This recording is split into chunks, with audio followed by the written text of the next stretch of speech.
is at this moment, as a country, we face an important choice. Do we take the steps to create an economy with strong, sustainable growth, higher wages, and more opportunity for all Americans? Or do we settle for an economy that wasn't working for our middle class even before the pandemic began? An economy that delivered sluggish growth, stagnant wages, limited opportunities. I'm not an economist, but I've been doing this a long time. But here's the way to look at it. If car prices are too high right now, there are two solutions. You increase the supply of cars by making more of them, or you reduce demand for cars by making Americans poorer. That's the choice. Believe it or not, there's a lot of people in the second camp. You hear them complain that wages are rising too fast among very middle class and working class people who have endured decades of stalled incomes. Their view of the economy says the only solution to our current future challenges is to make the working families that are the backbone of our country poor or keep them in the state they're in. It's a pessimistic vision, and I reject it. I reject the idea that we should somehow punish people because they finally have a little more breathing room. America doesn't need to settle for less. We need an economy that has the capacity to generate more growth, more jobs, and more opportunity for all Americans. That's why we're going to keep doing everything we can to, one, unstick the bottlenecks that are keeping goods from getting to consumers. Two, build better infrastructure so that we can get parts and goods to factory floors quicker and cheaper. Three, bring more of that production back here to the United States to make our supply chain more secure. Let's make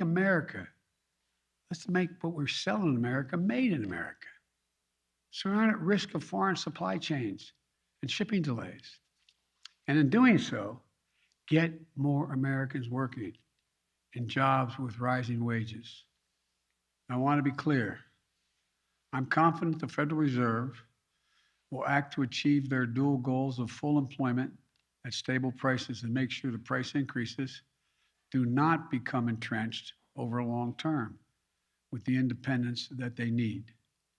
But the best way that I, as president, and the Congress as a legislature can tackle high prices is by building a more productive economy with greater capacity to deliver for the American people. A growing economy where people have more opportunities, more small businesses opening, and I might add, parenthetically, there's 30% increase in the application for new small businesses, and goods get to market faster. The economy where we don't just grow the economic pie to make sure people who bake the pie get a fair slice of it as well.